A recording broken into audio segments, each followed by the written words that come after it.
நமது தமிழக ஆட்சியாளர்கள் எல்லாருமே வந்து என்ன சொல்கிறாங்கன்னா, தேர்தலுக்கு முன்னாடி தமிழர் வளர்ச்சி, தமிழக முன்னேற்றம், ஜாதி தீண்டாமை, பெரியாரிசம், இன்னும் பல விஷயங்கள்லாம் பயங்கரமாக பேசுகிறாங்க. நம்மளும் புல்லரிச்சு போய் ஓட்டு போட்டுருக்கோம். ஆனால் அதுக்கப்புறம் ஆட்சி வந்ததுக்கப்புறம் அவங்களுடைய செயல்பாடுகள் எல்லாமே முழுக்க முழுக்க தீண்டாமை, அந்த ஆர்எஸ்எஸ் கும்பல், சங்கி கும்பல், அவங்களுடைய ஆதரவாளராக ஊதுகுழலாக செயல்படுகின்றனர். இது வந்து திராவிட ஆட்சிக்கு அப்புறம் வந்து இன்னைக்கு இருக்கிற தாவேகா அந்த விஷயத்தை தான் செஞ்சுட்ருக்கு. இதுக்கு முன்னாடி யார் செஞ்சாங்கன்னா அதிமுகவில் செஞ்சாங்க. எடப்பாடி பழனிசாமி அண்ட் ஜெயலலிதா அன்கோ இந்த கம்பெனிகள் எல்லாமே வந்து ஆர்எஸ்எஸோட ஊதுகுழலாக செயல்பட்டாங்க. எடப்பாடி பழனிசாமி காலத்தில் இருக்கும்போது தான் பள்ளிகளில் ஜாதி கயிறு கட்டுறது அப்படிங்கிற ஒரு விஷயம் வந்து ரொம்ப பயங்கரமாக இருந்தது. அது வந்து ஜாதி வெறியாக மாறி ஆணவ கொலை வரைக்கும் இன்னைக்கு பள்ளிகளில் நடந்து கொண்டிருக்கின்றது. இப்படி இருக்கும்போது சமீபத்தில் ராஜ்மோகன் கல்வித்துறை அமைச்சர் வந்து ஒரு விஷயத்தை அறிவித்தார். அதாவது பள்ளிகளில் ஜாதி கயிறு கட்டக்கூடாது, அது வந்து தீண்டாமை, ஜாதி அப்படிங்கிற விஷயத்தை வந்து பள்ளிகளில் ஒழிக்கணும் அப்படின்னு சொல்லி சொன்னார். எல்லாரும் வந்து ரொம்ப சந்தோஷப்பட்டு இருந்தோம்.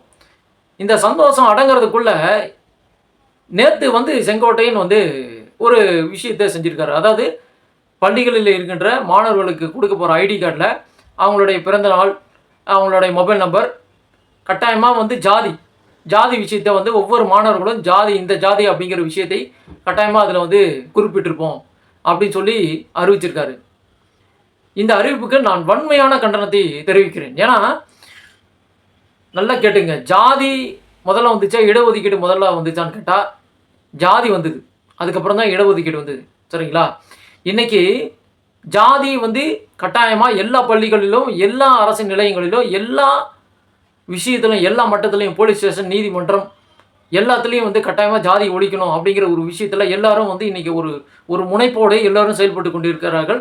கண்டிப்பாக இன்றைக்கி வந்து ஓரளவுக்கு வந்து ஒரு 50-50 வந்து ஜாதி ஒழிஞ்சு போச்சு அப்படிங்கிறத சொல்லலாம். அதாவது ஜாதியை ஒவ்வொரு மாணவர்களையும் இது வந்து நினைவுபடுத்துகிறாங்க, அறிமுகம் செய்கிறாங்க. மாணவர்களுடைய எண்ணத்தில், அவங்களுடைய மன உள்ளுணர்வில் இந்த ஜாதியை புகுத்துறாங்க சொல்லுது. அதாவது ஜாதியை மீண்டும் நடைமுறைக்கு கொண்டு வரணும் அப்படிங்கிறத பார்க்குறாங்க. ஒரு விஷயத்தை நல்லா புரிஞ்சுக்கணும், ஜாதி ஒழியணும், ஜாதியை ஒழிக்கணும் அப்படிங்கிற ஒரு விஷயத்தில் எல்லாரும் ரொம்ப தெளிவாக இருக்காங்க. இந்த ஜாதியை ஒழிக்கணும் அப்படிங்கிற சூழ்நிலையில் இருக்கும்போது இன்னொரு கும்பல் என்னதுன்னா, முழுக்க ஜாதியை வந்து மறுபடியும் நடைமுறைப்படுத்தணும் அப்படிங்கிற விஷயத்தில் தான் இந்த ஆணவ கொலை, ஒடுக்கப்பட்டவர் மீதான கடுமையான தாக்குதல்கள், பாகுபாடை வந்து அப்பப்போ அப்டேட் பண்ணிகிட்டே இருக்கிறது, ஒவ்வொரு மாவட்டத்திலையும் ஒடுக்கப்பட்டவர்களை முன்னேற விடாமல் செய்கிறது, கோயிலில் வந்து இன்னும் அனுமதிக்காமல் இருப்பது, இப்போ இந்த பள்ளியில் வந்து ஐடி கார்டு, ஒவ்வொரு ஐடி கார்டுலேயும் ஜாதியை வந்து மென்ஷன் பண்ணுறது, இதெல்லாம் வந்து ஜாதி வெறியோட வன்மையின் வெளிப்பாடு தான், வேறு எதுவுமே காரணம் கிடையாது. இந்தியாவில் ஆட்சியாளர்களை நாம் ஜாதி உள்ளவர்களை பார்த்து தான் நம்ம வந்து ஓட்டு போட்டு தேர்ந்தெடுக்கிறோம். இந்த நிலை ஒழிய வேண்டும். இது ஒழியலைன்னா கட்டாயமாக ஜாதிங்கிறது ஒழியாதுங்க. இதுக்கெல்லாம் என்ன காரணம்னா, ஒடுக்கப்பட்ட தலைவர்களை தேர்ந்தெடுத்தால் ஒழிய ஜாதிங்கிற ஒரு விஷயம் வந்து கண்டிப்பாக இந்தியாவில் ஒழியாதுங்க. பெரியார் கொள்கையை பின்பற்றுறோம்.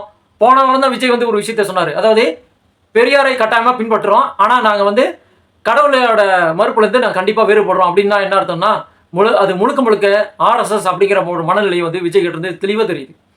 இந்த ஜாதி இம்ப்ளிமெண்ட்டாக வந்து இப்படி தான் இவர் கொண்டாட பார்க்குறாரு.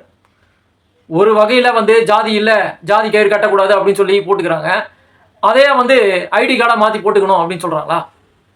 ரொம்ப தப்பாக இருக்குது, ரொம்ப குதர்க்கமாக இருக்குது, கடுமையான கண்டனத்துக்குரியது. இம்மிடியட்டாக தமிழ்நாடு கவர்மெண்ட்டு இந்த அறிவிப்பை வாபஸ் வாங்கணும். இது வாங்கினா ரொம்ப மிகப்பெரிய அளவில் சமுதாயம் சீரழியும். மாணவர்களுடைய நிகழ்கால கல்வி அறிவு இதனால் கண்டிப்பாக மழுங்கி போகும். அவங்களுடைய சிந்தனையில் முழுக்க ஜாதி அப்படிங்கிறது மட்டும்தான் இருக்குது. மறுபடியும் பள்ளிகளில் ஆணவ கொலை கண்டிப்பாக நடைபெறும். இதுதான் உண்மை. ஏன்னா ஒவ்வொரு ஐடியிலையும் இந்த விஷயத்தில் அவன் புகுத்தும் போது கண்டிப்பாக அவன் மனசில் ஜாதி அப்படிங்கிற விஷயம் தான் இருக்கணுமே ஒழிய வேற எந்த ஒரு மன சிந்தனையும் அவனுக்கு வராது. அறிவியலை நோக்கி முன்னேறுவோம் அப்படின்னு சொல்லி அறிவிப்பு வெளியிடுறீங்க, அப்புறம் எதுக்காக ஜாதியை என்ன மயிருக்கு கொண்டாடுறீங்க? தப்பு இல்லையா?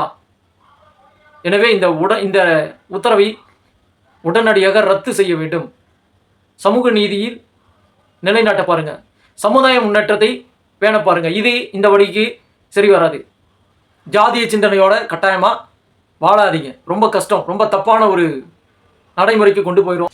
நாம் 21ஆம் நூற்றாண்டை நோக்கி போய்கொண்டு இருக்கின்றோம். இது ஒரு பிற்போக்கு சிந்தனையை விட்டுட்டு முன்னேற்ற பாதையில் முற்போக்கு சிந்தனையாக மாற வேண்டும் அப்படிங்கிறத வலியுறுத்துகிறேன். எனவே இந்த உத்தரவை உடனடியாக வாபஸ் வாங்கணும்னு சொல்லிக்கிறேன். மீண்டும் சந்திப்போம்.